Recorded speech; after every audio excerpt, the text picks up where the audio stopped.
നീ പറയുന്ന കാര്യങ്ങൾ ഒരു പരിധി വരെ ഞങ്ങൾ മാനിക്കും, അനുസരിക്കും. പക്ഷേ ഈ വീട്ടിലെ അവസാന വാക്ക് നിന്റെ അല്ല.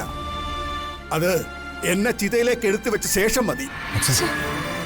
അതിനു മുമ്പ് വരെ ഈ വീട്ടിലെ കാര്യങ്ങൾ നോക്കുന്നതും തീരുമാനമെടുക്കുന്നതും ഞാൻ തന്നെയാ.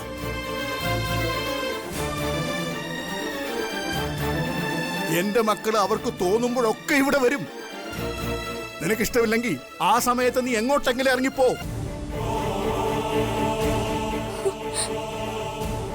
കുടുംബത്തെ ഒരുമിച്ച് മുന്നോട്ട് കൊണ്ടുപോകണ്ടവനാ നീ. നീ തന്നെ പിരിക്കാൻ നോക്കണ്ട. നിനക്ക് ഈ വീട്ടിലുള്ള അതേ സ്വാതന്ത്ര്യം എന്റെ പെമ്മക്കും മരുമക്കും ഉണ്ട്. അച്ഛനിപ്പോ പറഞ്ഞത് എന്റെ മോന് നാണക്കേടായി തോന്നുന്നുണ്ടോ? ഇല്ലെങ്കിൽ വിഷമം വരുന്നുണ്ടാവും. ഇതൊക്കെ നിനക്ക് മനസ്സിലാകണമെങ്കിൽ നിനക്കുണ്ടല്ലോ ഒരു മോള്. അവള് വളർന്ന് വലുതായി മറ്റൊരു വീട്ടിലേക്ക് ചെല്ലട്ടെ. അപ്പോ നിനക്ക് മനസ്സിലാവും ഒരച്ഛന്റെ ആദ്യം എന്താണെന്ന്.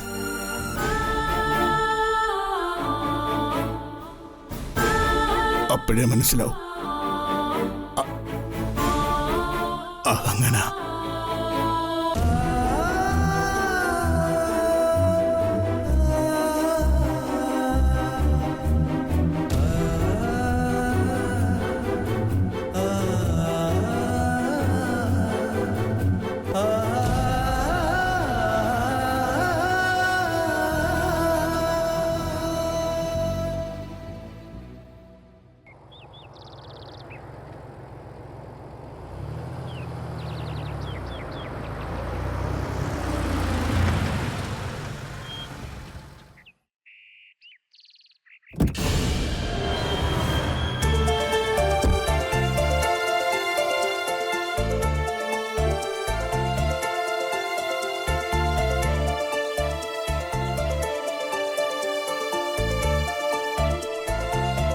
ഇവിടെ ഉണ്ടായിരുന്നോ? ഉണ്ടായിരുന്നു ചേച്ചി. അച്ഛൻ ഇവിടെ ഇല്ലേ? മുറിയിലുണ്ട്. ഞാനൊന്ന് കണ്ടിട്ട് വരാവേ. ശരി.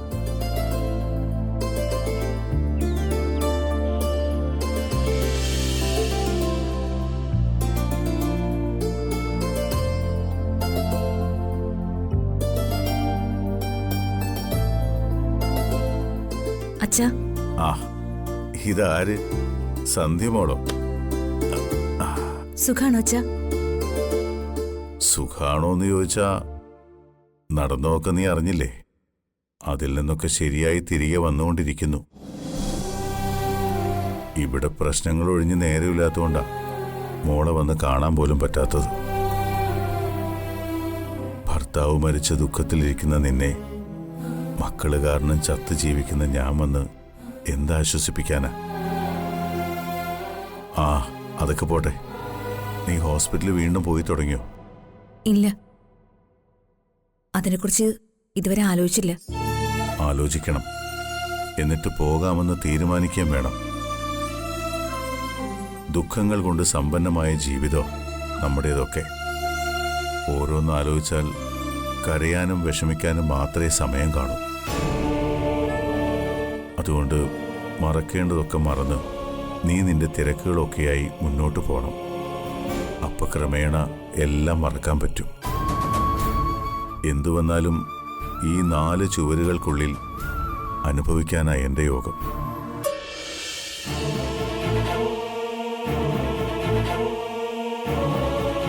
അച്ഛനും വിഷമമുണ്ടാക്കുന്ന കാര്യങ്ങളൊന്നും ആലോചിക്കരുത്. അറിയാലോ, കൂടുതൽ ടെൻഷനായാൽ അത് അച്ഛൻ്റെ ആരോഗ്യത്തെ കൂടി ബാധിക്കും. ഇനി ഞാൻ അങ്ങനെ അത്ര പെട്ടെന്നൊന്നും മരിച്ചു പോവില്ല മോളെ. കഴിഞ്ഞ ദിവസങ്ങളിൽ ഞാൻ കേട്ട കാര്യങ്ങൾ വെച്ച് തൽക്ഷണം എൻ്റെ മരണം സംഭവിക്കേണ്ടതാ. ആയുസ് എത്തിയില്ല എന്ന് തോന്നുന്നു. അതാ ഇപ്പോഴും ജീവനോടെ ഇരിക്കുന്നത്. ഇപ്പോ പ്രശ്നങ്ങളൊക്കെ മാറി വരുന്നു. സത്യത്തെ എത്രമാത്രം മാറ്റി നിർത്തിയാലും അംഗീകരിക്കാതിരിക്കാനാവില്ലല്ലോ. ഇങ്ങനൊരു ആശ്വാസത്തിലിരിക്കുന്ന അച്ഛനോട് എനിക്കൊരു കാര്യം പറയാനുണ്ട്. അത് മറ്റൊന്നുമല്ല, അർച്ചനയുടെ കാര്യ. അച്ഛന്റെ പിണക്കം അർച്ചനയ്ക്ക് നല്ല വിഷമമുണ്ടാക്കുന്നുണ്ട്. എന്നോടത് പലപ്പോഴായി പറയുകയും ചെയ്തു. എല്ലാവരോടും ക്ഷമിച്ച പോലെ അർച്ചനയോടും ക്ഷമിച്ചൂടെ അച്ഛാ? എല്ലാവരോടും അടുപ്പം കാണിക്കുകയും അവളെ മാത്രം മാറ്റി നിർത്തപ്പെടുകയും ചെയ്യുമ്പോൾ ആർക്കായാലും വിഷമമുണ്ടാവില്ലേ?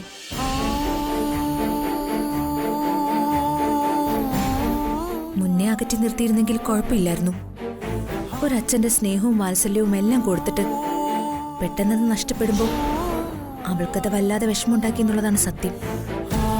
ഉണ്ടായിരുന്ന സ്നേഹം ഇല്ലാതാവുമ്പോഴല്ലേ അച്ഛ തകർന്നു പോവാ. ഈ വിഷയത്തിൽ അർച്ചന തികച്ചും നിരപരാധിയാണ്.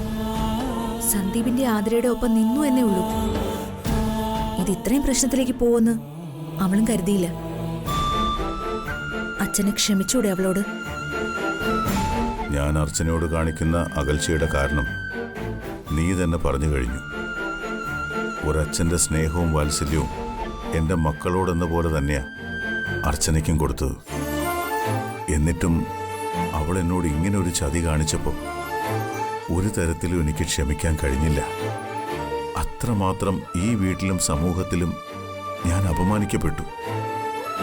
ഭർത്താവിൻ്റെ അച്ഛനിൽ കവിഞ്ഞ് സ്വന്തം അച്ഛനെ പോലെ ഞാൻ സ്നേഹിച്ചിട്ടും എന്നെ ചതിക്കാൻ അവൾക്കുണ്ടായ ധൈര്യം ആ സ്നേഹം തന്നെയല്ലേ? എന്തും പറയാനുള്ള സ്വാതന്ത്ര്യം ഞാൻ കൊടുത്തിട്ടും ഇത്രയും വലിയൊരു കാര്യം എന്നിൽ നിന്ന് മറച്ചു വെച്ചതും അവളുടെ ഭർത്താവ് അടക്കമുള്ളവരെ വിട്ടിയാക്കിയതിനും എന്ത് ന്യായീകരണമാണ് അർച്ചനയ്ക്ക് പറയാനുള്ളത്? അർച്ചന വിഷമിക്കുന്നു എന്ന് പറയുന്നതിൻ്റെ എത്രയോ ഇരട്ടി ഞാനും അവന്തികയും അനഘയും ഒക്കെ വിഷമിച്ചുവെന്ന് മോൾക്കറിയോ? അവന്തികയുടെയും അനഘയുടെയും കണ്ണീരിന് മുമ്പിൽ നിസ്സാരവൽക്കരിച്ച് കാണാൻ പറ്റുന്ന തെറ്റല്ല അർച്ചനയുടേത്. അതുകൊണ്ട് തന്നെ അർച്ചനയോട് എനിക്ക് ക്ഷമിക്കാനാവില്ല. നീ വന്ന് പറഞ്ഞിട്ട് പോലും ഞാൻ പറ്റില്ല എന്ന് പറയണമെങ്കിൽ അതെൻ്റെ മനസ്സിൽ എത്രത്തോളം വിഷമം ഉണ്ടാക്കിയതാവണമെന്ന് നീ ആലോചിച്ച് നോക്കിയാൽ മതി. അല്ലച്ച, ഞാൻ പറഞ്ഞു വന്നത് മോളെ, ഞാനെല്ലാം മറക്കാൻ ശ്രമിക്കുക. വീണ്ടും നീയായിട്ട് അതൊക്കെ പറഞ്ഞ് എന്നെ ഓരോന്ന് ഓർമ്മിപ്പിക്കരുത്. അതിലെല്ലാം ഉപരി അർച്ചനയുടെ ഒരു കാര്യവും കേൾക്കാൻ ഞാൻ ഇഷ്ടപ്പെടുന്നുമില്ല.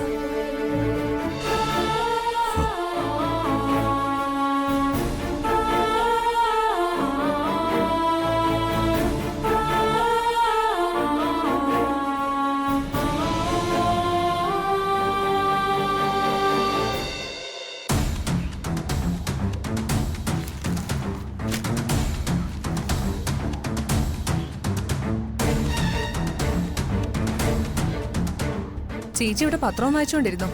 ഇവിടുത്തെ കാര്യങ്ങൾ വല്ലതും അറിയുന്നുണ്ടോ? ഇവിടുത്തെ കാര്യമൊന്നും പത്രത്തിലില്ല, അതുകൊണ്ട് അറിഞ്ഞതുമില്ല. നീ കാര്യം എന്താന്ന് വെച്ചാ പറയേ. ദേ മറ്റവള് വന്നിട്ടുണ്ട്, ഡോക്ടർ സന്ധ്യ. സന്ധ്യയോ? അവളെന്തിനാ വന്നേ? എനിക്കറിയില്ല. സേതുമാധവന്റെ മുറി കയറി അയാളോട് എന്തൊക്കെയോ സംസാരിച്ചിട്ട് ഇപ്പതേ സ്നേഹയോട് സംസാരിച്ചോണ്ട് നിപ്പുണ്ട്. എന്തിനാണോ അവൾ ഇങ്ങോട്ട് കെട്ടിയെടുത്തത്? അതിനിപ്പോ നീ ടെൻഷനാവുന്ന എന്തിനാ? അവൾ ഇടയ്ക്കിടയ്ക്ക് ഇവിടെ വരാറുള്ളതല്ലേ. ഇത് അതുപോലൊരു വരവാണെന്ന് എനിക്ക് തോന്നുന്നില്ല. മിക്കവാറും അർച്ചനയുടെ കാര്യം പറയാനാവും അവള് വന്നത്. നമ്മൾ പറഞ്ഞു വെച്ചിരിക്കുന്ന കാര്യങ്ങളൊക്കെ സന്ധ്യയുടെ വർത്തമാനത്തിൽ അയാൾ മറന്ന അങ്ങേരും അർച്ചനയും വീണ്ടും പഴയതുപോലെ ആവും. പിന്നെയുള്ള നമ്മുടെ അവസ്ഥയെപ്പറ്റി അറിയാലോ.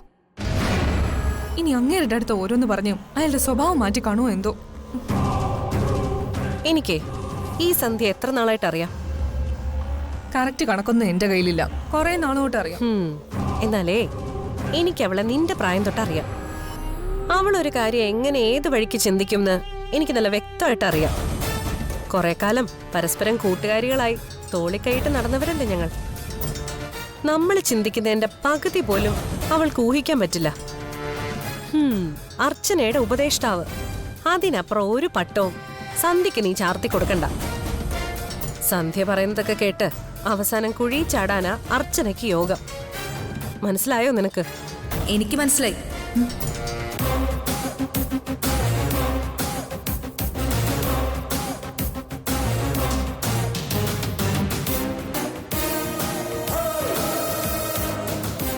നീ ഇപ്പൊ പറഞ്ഞത് എന്താന്ന് ഇവൾക്ക് മനസ്സിലായില്ല.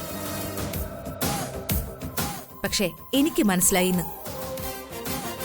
എനിക്ക് മനസ്സിലായത് എന്താന്ന് ഞാൻ പറഞ്ഞു തരാം. നിനക്കിപ്പോഴും തലയ്ക്ക് വെളിവ് വന്നിട്ടില്ല. അല്ലെങ്കിൽ ഇങ്ങനൊരു മണ്ടത്തരം നീ നിന്റെ അനിയത്തിയോട് പറയൂ? അർച്ചന കുഴിയിൽ വീഴുമെന്നൊക്കെ. അർച്ചന ഇപ്പൊ പോകുന്ന റൂട്ട് വളരെ കറക്റ്റാ. പെട്ടെന്ന് വീഴാൻ പാകത്തിന് ഒരു കുഴിയും ഇല്ല.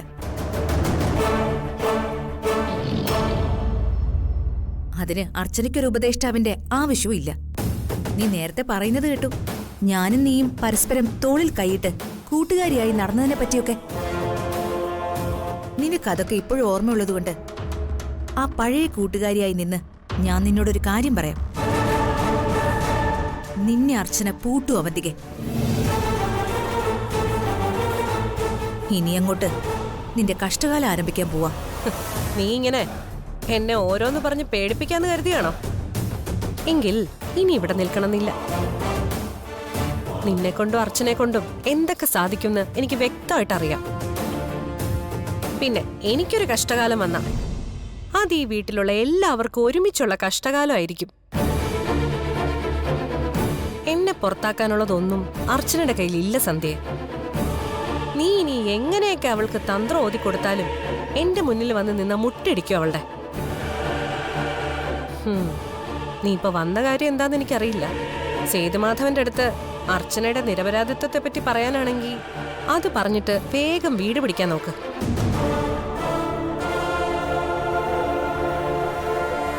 ഇവിടുന്ന് ഇറങ്ങിപ്പോവാനാ ഞാൻ പറഞ്ഞതിന്റെ മറ്റൊരർത്ഥം. അങ്ങനെ പോകുന്നില്ലെങ്കിലോ? എനിക്ക് പറയാനുള്ളതൊക്കെ നിന്റെ മുഖത്ത് നോക്കി പറഞ്ഞിട്ടേ സന്ധ്യ ഇവിടുന്ന് പോവൂ. ഇത്രയും നേരം ഞാൻ പറഞ്ഞത് അർച്ചനയുടെ കാര്യ. ഇനി ഞാൻ എന്റെ ഒരു കാര്യം കൂടി പറയാം. എന്റെ ഇക്കയുടെ മരണത്തിന്റെ അന്വേഷണം പകുതി വഴിയിൽ നിൽക്കുകയാണിപ്പോ. ഇക്കയുടെ മരണം ഒരു സാധാരണ ആക്സിഡന്റ് അല്ലെന്നും ആരോ മനഃപൂർവ്വം കരുതിക്കൂട്ടി ചെയ്തതാണെന്നും അന്വേഷിക്കുന്ന പോലീസ് ഉദ്യോഗസ്ഥൻ എന്നോടൊരു സംശയം പറഞ്ഞു.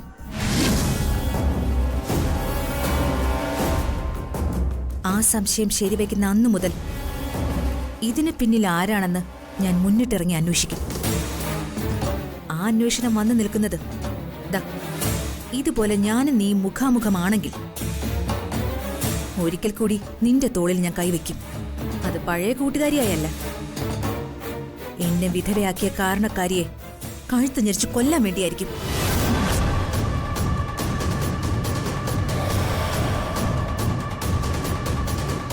ഞാനിത് പറയുമ്പോഴുള്ള നിന്റെ ഈ ഭാവമാറ്റത്തിന് ഞാൻ ഉദ്ദേശിക്കുന്ന അർത്ഥം ഉണ്ടെങ്കിൽ നിന്റെ കാര്യം പോക്ക. ഇതുവരെ കാണാത്ത ഈ സന്ധ്യയുടെ മുഖം നീ അന്ന് കാണും. ഓർത്ത് വെച്ചോ നീ. നിങ്ങൾ ആരെ പറഞ്ഞ് ഭീഷണിപ്പെടുത്താൻ നോക്കുന്നത്? എന്റെ ചേച്ചിയോ? അനഘേ,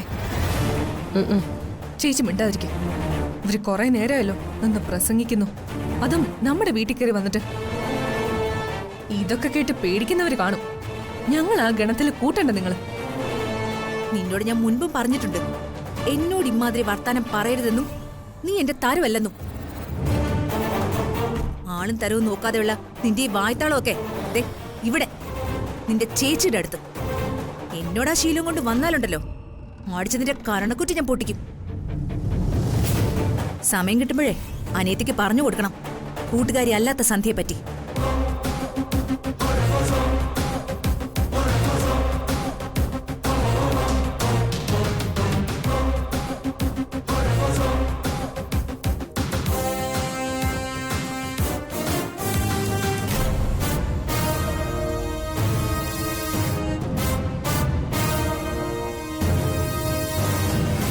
ഡോക്ടറെ,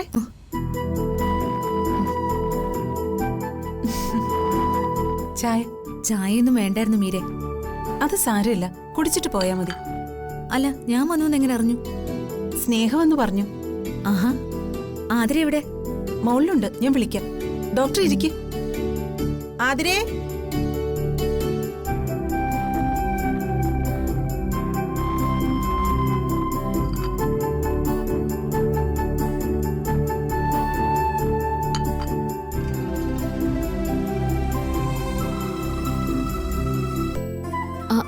ഡോക്ടർ പോന്നു.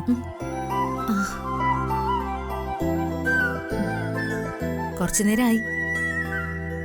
അമ്പലത്തിൽ പോയിട്ട് നന്നായിട്ട് പ്രാർത്ഥിച്ചോ? പ്രാർത്ഥിച്ചു. ഒരു കുഞ്ഞ് വേണമെന്ന് സീരിയസ് ആയിട്ട് ഭഗവാനോട് പറഞ്ഞിട്ടുണ്ട്. എന്നെക്കാളും മനസ്സൊരുക്കി പ്രാർത്ഥിച്ചത് സച്ചേട്ടനാ. അമ്പലത്തിൽ വെച്ച് ഒരു കൈനോട്ടക്കാരനെ കണ്ടു. എന്റെ കൈ പിടിച്ച് നോക്കിയിട്ടേ ലവകുശമാരെ പോലെ 2 മക്കൾ ജനിക്കുന്ന പറഞ്ഞ്. അത് കേട്ടപ്പോ തന്നെ മനസ്സൊന്ന് തണുത്തു.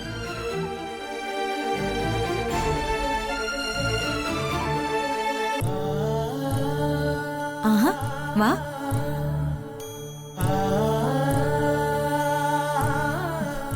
വയറ്റിലുള്ള കുഞ്ഞിനെ ഏറ്റവും കൂടുതൽ ശ്രദ്ധിക്കേണ്ട സമയം ഇത്. കറക്റ്റ് സമയത്ത് ഭക്ഷണം, ആവശ്യത്തിനുള്ള വിശ്രമം, ഇതൊക്കെയാണ് ഏറ്റവും വലിയ മരുന്ന്.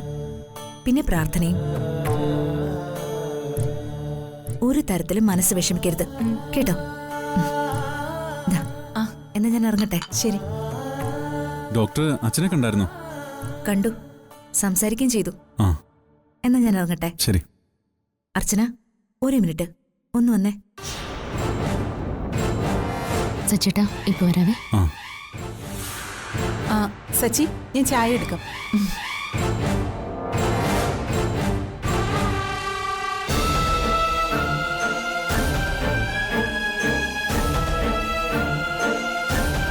ഞാൻ അച്ഛനോട് അർച്ചനെ കുറിച്ച് സംസാരിച്ചു. എന്നിട്ട് അച്ഛൻ എന്താ പറഞ്ഞ? എനിക്കറിയാം, എന്നോടുള്ള ദേഷ്യം മാറ്റാൻ അച്ഛൻ തയ്യാറല്ലെന്ന് പറഞ്ഞല്ലേ. എല്ലാവർക്കും എന്നോടാ ദേഷ്യം ഡോക്ടറെ. ഞാനും സച്ചേണ്ണും ഇപ്പൊ എന്റെ വീട്ടിൽ കയറിയിട്ടാ വരുന്നത്. അവിടെയും അനുപേണ്ണ എന്നോടാ ദേഷ്യം. ഇവരെല്ലാം ഇത്രയ്ക്ക് എന്നെ വെറുക്കാനും മാത്രം ഞാൻ എന്ത് തെറ്റാ ചെയ്തെന്ന് എനിക്ക് മനസ്സിലാവുന്നില്ല. പരസ്പരം ഇഷ്ടപ്പെടുന്ന 2 പേരോടൊപ്പം നിന്ന് ഞാൻ അവരുടെ ആഗ്രഹം സാധിച്ചു കൊടുത്തു. അത് ഇത്രയ്ക്ക് എനിക്ക് ദ്രോഹമായി തീരുമെന്ന് ഞാൻ ഒരിക്കലും കരുതിയതല്ല. അനൂപിന്റെ ദേഷ്യം താൻ കാര്യാക്കണ്ട. ഇവിടെ നിന്ന് അവന്തിക അത്രയും മാത്രം നാണം കെടുത്തിയല്ലേ വിട്ടത്? അതിന്റെയാ. ഇവിടത്തെ അച്ഛന്റെ മനസ്സിലും ഓരോന്ന് പറഞ്ഞ് വിഷം കുത്തി വച്ചിട്ടുണ്ട് അവന്തിക. താനും അച്ഛനും ഒരിക്കലും പഴയ പോലെ ആകരുതെന്ന അവളുടെ ആഗ്രഹം ഈ നിമിഷം വരെ വിജയമാണ്. ഞാനിപ്പോ കണ്ടിരുന്നു അവന്തികയെ. സ്ഥിരം തർക്കവും വെല്ലുവിളികളും തന്നെ.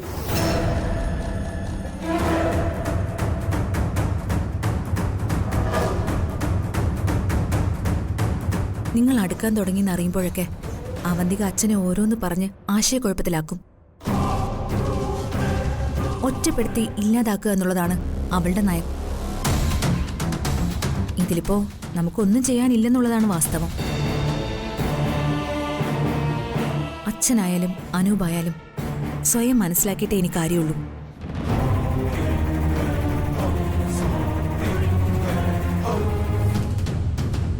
അതുവരെ കാത്തിരിക്കുക എന്നുള്ളതാണ് ആകെയുള്ളൊരു ഓപ്ഷൻ.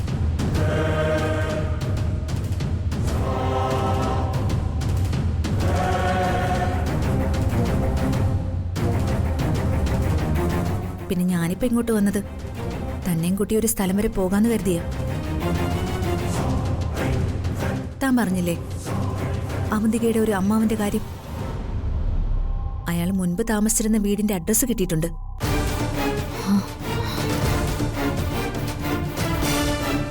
അവിടെ അന്വേഷിച്ചാൽ ചിലപ്പോ കറണ്ട് അഡ്രസ്സ് കിട്ടും.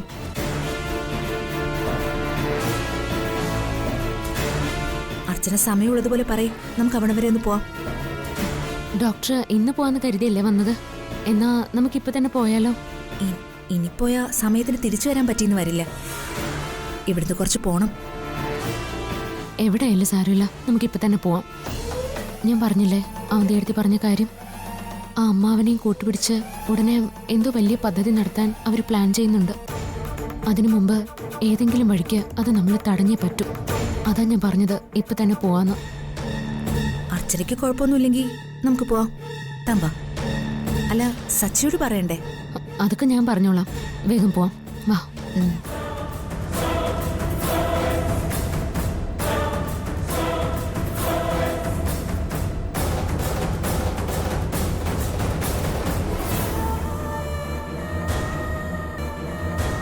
ഇത് എവിടെ പോകുന്നു? ഇവളിപ്പോ ഇങ്ങോട്ട് വന്നതല്ലേ ഉള്ളൂ. നമ്മൾ അറിയാതെ എന്തൊക്കെയോ വീട്ടിൽ നടക്കുന്നുണ്ട്. ഇവരുടെ ഈ രഹസ്യമായ സംസാരവും ഇവരുടെ ഈ പോക്കൊന്നും നമുക്കത്ര നല്ലതിനല്ല. അർച്ചനയോടൊപ്പം സന്ധ്യയുള്ളത് എപ്പോഴായാലും അപകടമാണ്. നമുക്കിട്ടെന്തെങ്കിലും പണി ഒപ്പിക്കാനാണ് ഇവരുടെ പുറപ്പാടെങ്കിൽ നമ്മൾ എന്ത് ചെയ്യും ചേച്ചി? അങ്ങനൊരു സൂചന കിട്ടിയാ സന്ധ്യ ഞാൻ ഇവിടെ നിങ്ങൾ പറഞ്ഞു വിടും. ഭർത്താവ് അബ്ദുൾ ഖാദറിന്റെ അടുത്തേക്ക്.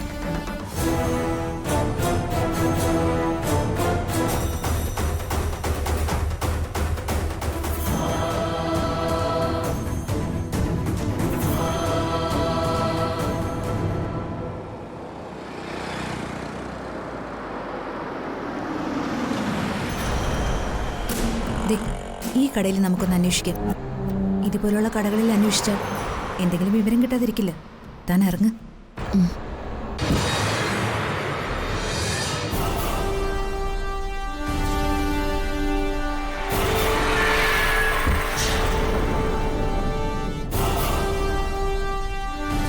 ചേട്ടാ,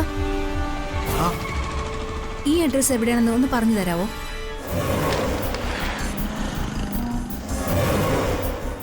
ഇവിടുന്ന് രണ്ടാമത്തെ വളവ് കഴിഞ്ഞാൽ വലത്തേക്കൊരു കൊച്ചു റോഡ് തിരിയുന്നുണ്ട്. ആ റോഡിൽ ആദ്യം കാണുന്ന വീടാ.